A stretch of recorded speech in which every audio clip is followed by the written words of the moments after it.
The blaring alarm clock woke me up with a sudden jump. It was midnight.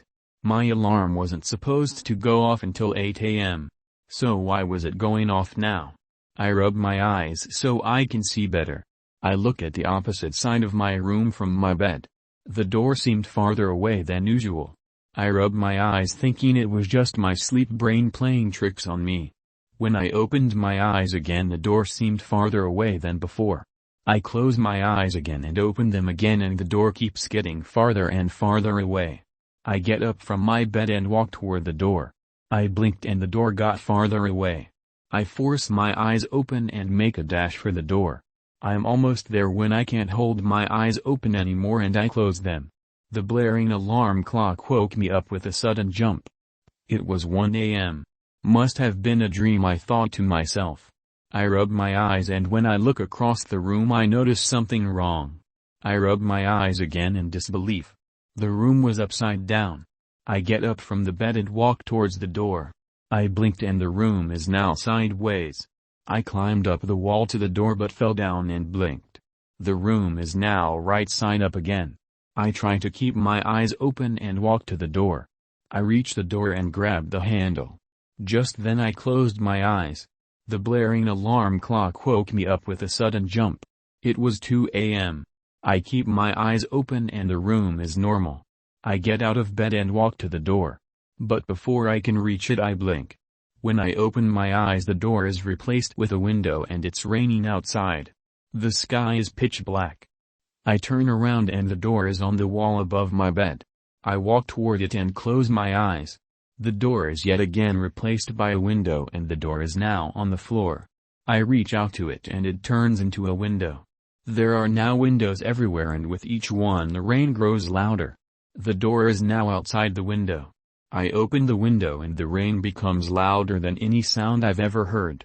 I climb out the window and run for the door. The rain is so loud and I can feel blood coming out of my ears. I reach the door and grab the handle.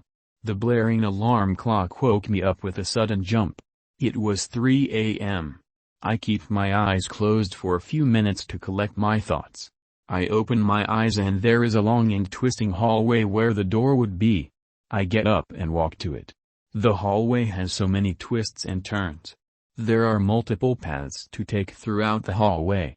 It's like a giant hedge maze, I thought to myself. I keep walking around what seems like endless hallways and eventually I find the door. I reach out and grab the handle. Just then I can hear loud banging footsteps running towards me. I turn around and the blaring alarm clock woke me up with a sudden jump. It was 4 a.m. I keep my eyes closed.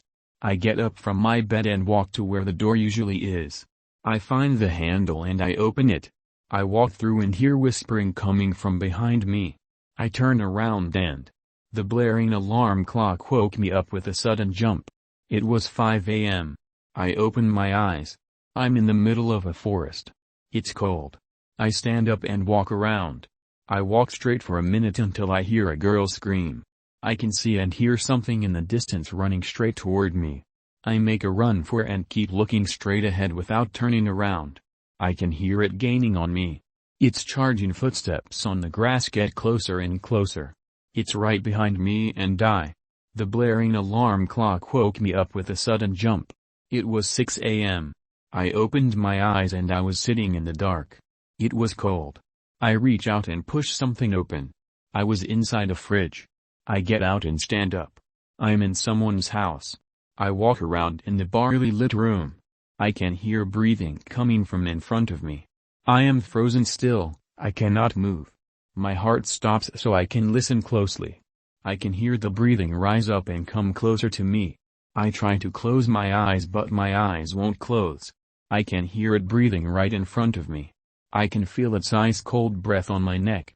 It walks into the light. I can see its bloodshot fully white eyes. One of its claws reaches out slowly and stabs into me. I can feel it ripping through my chest and it grabs my spine and rips it out of my back, yet I feel almost no pain. It slowly moves its arm upward, ripping through my skin and bone like a razor-sharp blade. It slices up through my chest and up to my neck. I am bleeding everywhere and it reaches my chin. I wanted to scream but he cut through my vocal cords. It reaches my eyes. The blaring alarm clock woke me up with a sudden jump. It was 7 a.m. My eyes are wide open. My eyes are hurting. I try to close them but I can't. I can move but I feel weak. I can see but just barely. My eyes are getting sorer and sorer as time goes on. I look forward. Where am I? I'm in a cornfield at night. There are a billion stars in the sky. I can hear some people talking in the far distance. I feel a sudden urge to go to them but as I walk closer the voices just get farther away. The voices sound so familiar yet so far out of reach.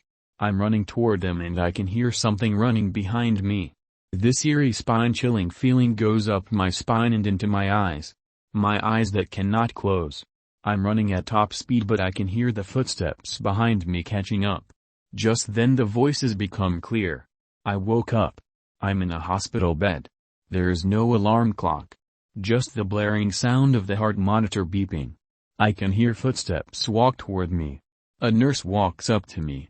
"You're awake, we honestly thought you wouldn't make it," said the nurse. "What time is it?" I asked. "It's 7:59," she responded. A darkness envelops me as I realize what is happening. I scream but my vocal cords are still gone. I try to see but my eyeballs have been ripped out. I try to stand but my spine has been removed. I try to pass on but the spirits won't let me. The blaring alarm clock woke me up with a sudden jump. It was midnight.